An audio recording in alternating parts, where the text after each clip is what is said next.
RTC కార్మికుల మీద విపరీతమైనటువంటి పనిభారం ఉంది, అప్పుల భారం పెరిగింది. ముఖ్యమంత్రి చెప్పినటువంటి ఏ ఒక్క హామీ కూడా ఇప్పటిదాకా అందులో అమ్మగారు. ఒకసారి కృష్ణప్రసాద్ గారి దగ్గరికి వెళ్దాం.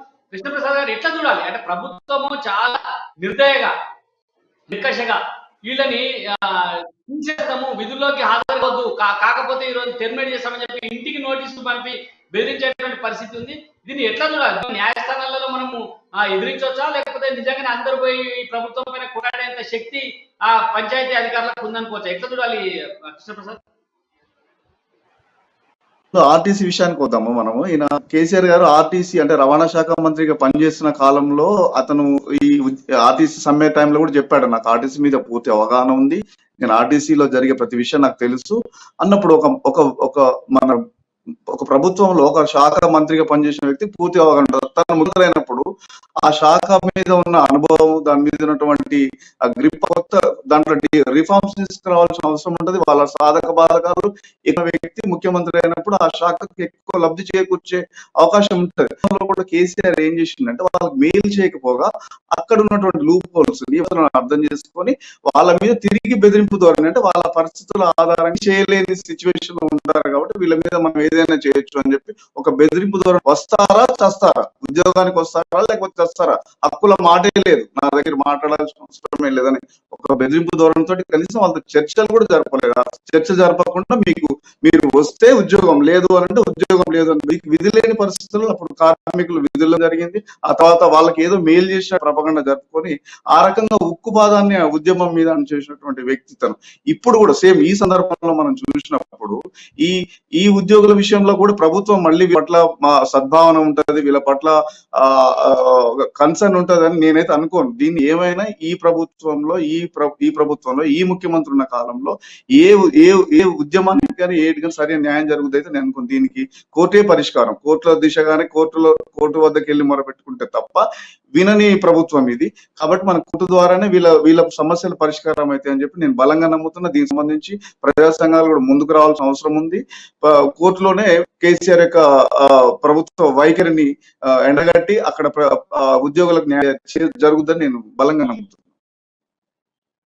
అంటే ఇప్పుడు రెడ్డి కానీ ఇటు బండి సంజయ్ కానీ మీకు వాళ్ళకి మద్దతు ప్రకటిస్తున్నాము, మేము మీ వెంట ఉంటాము అని చెప్పి పంచాయతీ కార్యదర్శి చెప్పిండ్రు. కానీ వాళ్ళ పూర్తి వాళ్ళ సంఖ్య చాలా తక్కువ. ఇప్పుడు కొన్ని వేల సంఖ్యలో ఉంటే వేరు, వీళ్ళ సంఖ్య చాలా తక్కువ. గ్రామ పంచాయతీకి సంబంధించి ఒక దగ్గర అయితే 2-3 గ్రామ పంచాయతీకి సంబంధించి కలిపి ఒకటే కార్యదర్శి ఉన్నటువంటి పరిస్థితి ఉన్నది. వీళ్ళు చాలా సంఖ్య తక్కువ ఉన్నప్పుడు వీళ్ళ ఉద్యమము నిజంగానే మిగతా రాజకీయ పార్టీలు ఎంత మద్దతు చేసినా కూడా సక్సెస్ అయ్యే అవకాశం ఉంటుందా?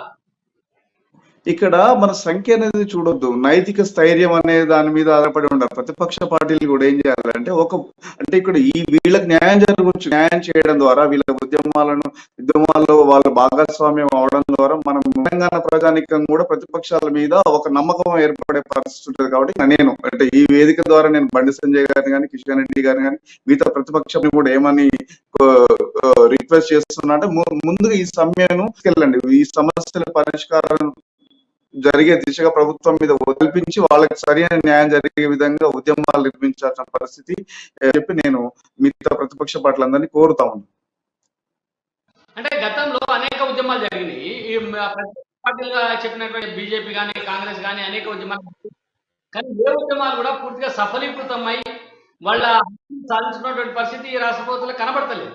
ఒకవైపు టీఎస్పీఎస్సీ సంబంధించిన పేపర్ లీకేజీకి సంబంధించి ఉద్యమం కొనసాగుతా ఉంది. ప్రతి అంశంలో ఇక్కడికి ప్రధానమంత్రి వచ్చినా, లేకపోతే హోంమంత్రి అమిత్ షా వచ్చినా, లేకపోతే మన రాహుల్ గాంధీ వచ్చినా, ప్రియాంక గాంధీ వచ్చినా, అందరూ అంశం మీద మాట్లాడుతూ ఉన్నారు, ఉద్యమం చేస్తున్నామని చెప్పి పెద్ద పెద్ద బహిరంగ సభలు పెడతా ఉన్నారు.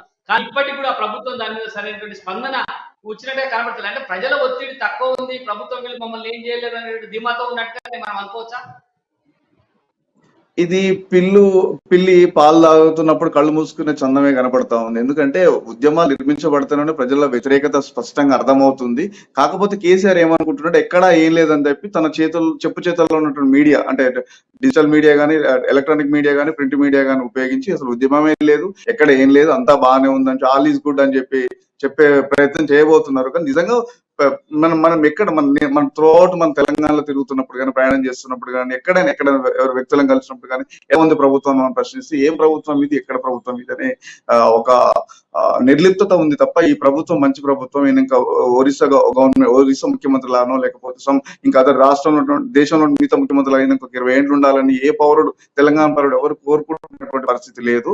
కాకపోతే ఇక్కడ మనం ఏం ఆలోచించాలంటే ఉద్యమాలు ప్రతిపక్ష పార్టీలు కూడా పూర్తి స్థాయిలో అంటే పూర్తిగా ఒక సమస్యను తీసుకోండి. టీఎస్పీఎస్సీ ఉంది, ఉద్యమం నడుస్తూనే ఉంది. కానీ జనరల్ గా అయితే ఇంతకు ముందు నాకు గుర్తున్న టైంలో 94, 95, 96 ఆ పీరియడ్ లో ఎప్పుడన్నా 10th క్లాస్ పేపర్ లీక్ అయితే ఆ రాష్ట్ర విద్యాశాఖ మంత్రి, మనకు చూస్తున్నాం, రాష్ట్ర విద్యాశాఖ మంత్రి రిజైన్ చేసిన పరిస్థితి ఉంది అప్పటి 10th మనం చూసినాం. అది ఇప్పుడు ఏముందంటే అసలు టీఎస్పీఎస్సీ గ్రూప్ 1 పేపర్ లీక్ అయితేనే స్పందించారు. అంటే కనీసం ఒక ఎడ్యుకేషన్ మినిస్టర్ ఎవరు, నాకు తెలిసి ఎడ్యుకేషన్ మినిస్టర్ ఎవరు అనేది మన రాష్ట్ర ప్రజలందరికీ అంటే మాక్సిమం 100%లో 60% మందికి తెలియదని నేను గట్టిగా నమ్ముతున్నా. విద్యాశాఖ మంత్రి ముందుకు వచ్చో లేకపోతే సరే విద్యాశాఖ కాదు టీఎస్పీఎస్సీ సంబంధించినటువంటి ఆ ప్రభుత్వంలో బాధ్యత ఉన్నటువంటి ఏదైనా మంత్రి వచ్చి ముందుకు వచ్చి ప్రెస్ మీట్ పెట్టిన పరిస్థితి లేదు. కనీసం సరే యువరాజ్ అనుకుంటున్నాం కదా, కేటీఆర్ వచ్చి ప్రెస్ మీట్ పెట్టలేదు. ఇది అన్యాయం జరిగింది. తెలంగాణ ప్రజలకు చాలా తీవ్రమైన ద్రోహం జరిగింది. ఇక్కడ దోషులను అంటే ఒక అవుట్ సోర్సింగ్ ఎంప్లాయీని బలి చేసిండు తప్ప నిజంగా దీంట్లో ఎవరున్నారు, ఏంటి, ఎన్ని కోట్ల కుంభకోణం అని చెప్పి బయట ప్రజలకు చెప్పని పరిస్థితి. అంటే మనం అర్థం చేసుకోవచ్చు, ప్రభుత్వ అధినేతల కన్సర్న్లోనే లీకేజ్ జరిగింది కాబట్టి వాళ్ళు ఎలా ఆబ్వియస్ గా ముందుకు వచ్చి చెప్పలేరు. ఎందుకంటే వాళ్ళకి తెలుసు లీక్ అవుతుంది, తెలుసు లీక్ ద్వారా లీక్ లో ఎవరున్నారో తెలుసు, ఎన్ని కోట్ల డబ్బు చేతులు మారినాయో తెలుసు. ఈ సందర్భంలో మనము రేవంత్ రెడ్డి గారిని మిగతా వాళ్ళని ఈడీకి దరఖాస్తు చేసి అంతకు మించి వాళ్ళు మాత్రం ఏం చేయగలుగుతారు?